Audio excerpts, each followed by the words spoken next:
जब मैं कॉलेज के दिनों में था तो वहाँ हम बहुत सारे ऐसे इवेंट में पार्टिसिपेट करते थे या ऐसे ऑर्गेनाइज करते थे। तो मैं ये अक्सर देखा करता था कि आजकल ये चलन आया है कि लोग इंस्टाग्राम और यूट्यूब से बहुत इन्फ्लुएंस्ड होते हैं, पॉजिटिव नेगेटिव दोनों एस्पेक्ट में ही।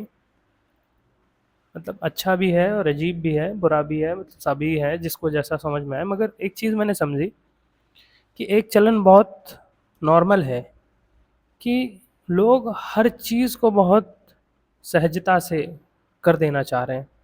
सहजता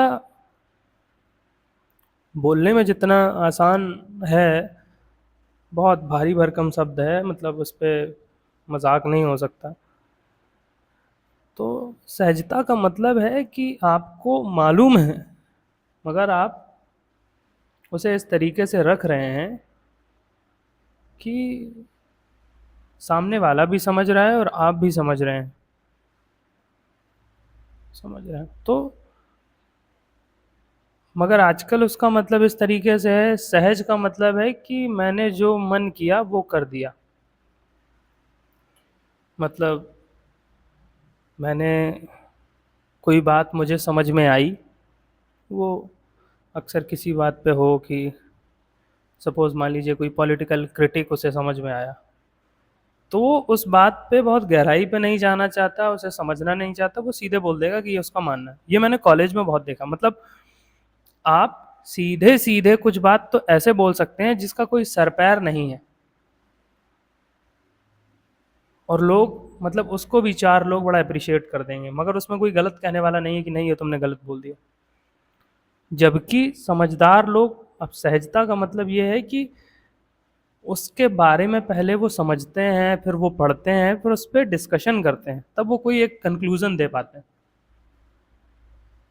मतलब मेरा ये कह देना इस बात पे कि सपोज मान लीजिए कल बांग्लादेश में कुछ हुआ और मैं ये बोल दूं कि इससे पूरा देश खराब है, अजीब बात है।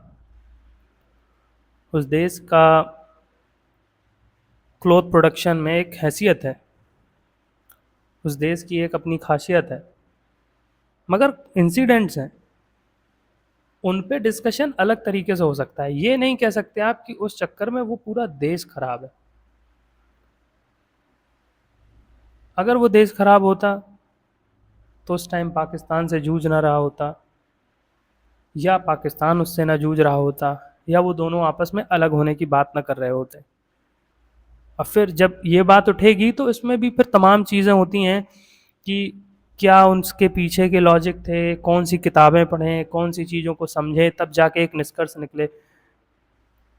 या यूं ही कोई आए कल और ये कह दे कि ये देश तो वहाँ बेकार है और इंडिया ने बहुत बड़ी गलती करी उसको आज़ाद करा के। तो ये तो एक ऐसा हो गया कि मतलब आप बहुत बड़े संस्थान में पढ़े और आपने आके हक दिया। वो इसलिए क्योंकि आपने नहीं समझा कि बांग्लादेश में वो सिचुएशन क्यों आई, भारत ने उसे क्यों आज़ाद कराया था या उसका साथ क्यों दिया था, पाकिस्तान से वो अलग क्यों हुआ, उसके बहुत सारे कारण हैं।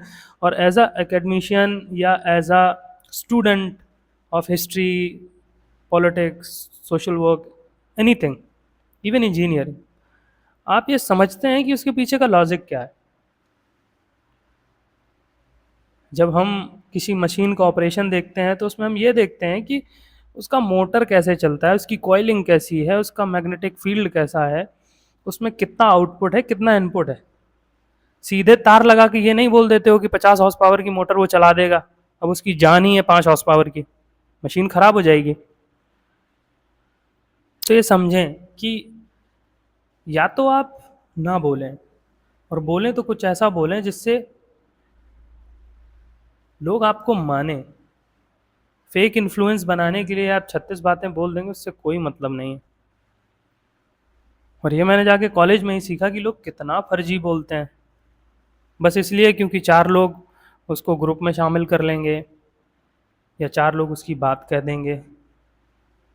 आप किसी भी विचारधारा को फॉलो करते हो, आप उसने जब तक आप उसमें 10-20 किताबें नहीं पढ़ लेंगे वो विचारधारा आप नहीं समझ पाएंगे।